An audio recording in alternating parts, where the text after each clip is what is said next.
Weight loss on a keto diet is relatively easy to achieve, but keeping that weight off proves to be almost impossible to a lot of people. And that's because there are three really important rules of dieting that most people ignore. And these three rules are important for work, relationships, and any other thing that you want to do in life that's difficult to do. Most people try to ignore their emotions. They push them away. They don't want to know about anything negative that's happening in their life. And that's the topic of today, because that is a huge mistake. We need to see and understand our emotions in order to be successful at our diet, at our jobs, at our lives. I remember that when I was overweight, I would avoid looking in the mirror because I didn't want to see. But when I had no choice but to look in the mirror for whatever reason, I'm doing my hair or whatever, and I would see the weight and how I looked when I let myself see it, because sometimes I could just block it out. But when I let myself see it, one thing I did notice is that how quick I was to push those negative feelings to the side.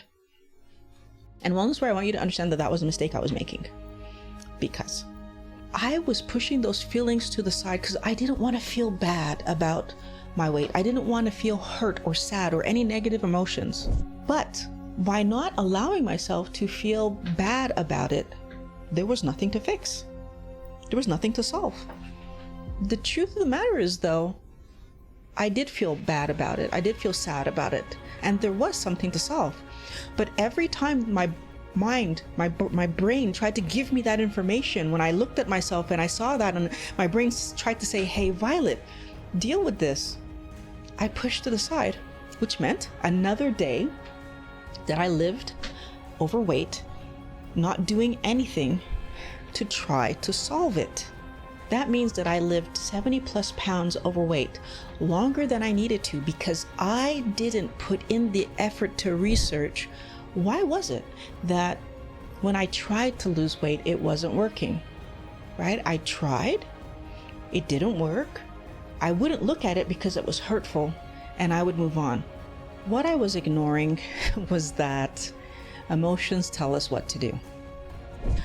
The way that I solve being angry is going to be very different than the way that I solve being sad or scared or annoyed or frustrated, etc. So, had I allowed myself to feel angry, sad, frustrated, or whatever else I felt about being overweight, I would have realized that there was a problem to solve that needed more research, more data, I needed to figure out what was I not doing and why was the weight not coming off. I want you to think about it like this. Do you like your job? So some of you just said, yes, I like my job. And if you said yes to that, there's nothing else to do. That's a positive response to the question. There's no problem to solve. But if you said no, then there's something to solve, because I'm doing a job that I don't like. Now, here's what's interesting.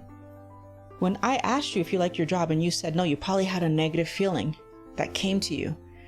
And if you let that feeling sit with you, you're much more likely to change your job than if you push that feeling away quickly and acted like it wasn't there. And that's the part of the puzzle that I want every wellness warrior to look at and really understand. I want you to figure out, am I pushing my feelings away when it comes to my food intake? When I'm out in the world at a party and I'm offered fun foods to eat, or some other scenario occurs where I have to take a decision, am I going to eat this food that's going to harm me, or am I going to say yes to my health, which means no to the food, and find something else?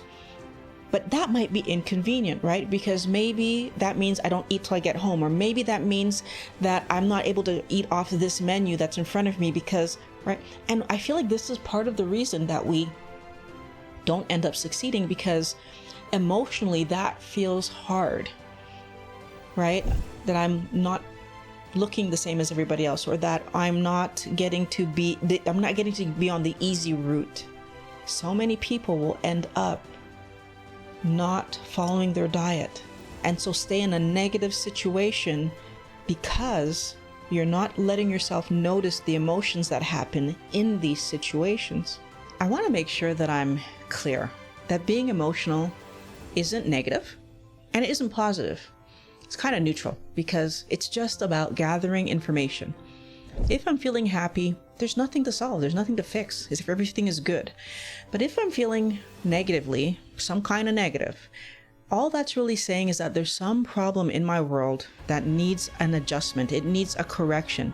And the only way that I'm going to know that that's happening is to let myself notice that I'm having a negative reaction. Emotions help us to decide what's going wrong and then help us to figure out how to fix it. And that's back to the idea that every single day I have decisions to make about what I'm eating, how much I'm going to work today, how much effort I'm putting into my relationships, and all the other important decisions that we make on a daily basis. The way I feel impacts the decisions I make and therefore impacts the direction that my life is going to take. So, if you want to be able to stick to your keto diet, acknowledging how you feel about what's happening in your life means that you get to make real decisions about what's happening in your life. And that means you actually can fix those things rather than what we tend to do, what I know I was doing, which is self-soothing with food. This video is part of a 3-part series. So for more of an in-depth discussion of decision making and how you can improve your life, click on the playlist that's right there, and I'll meet you in the next video.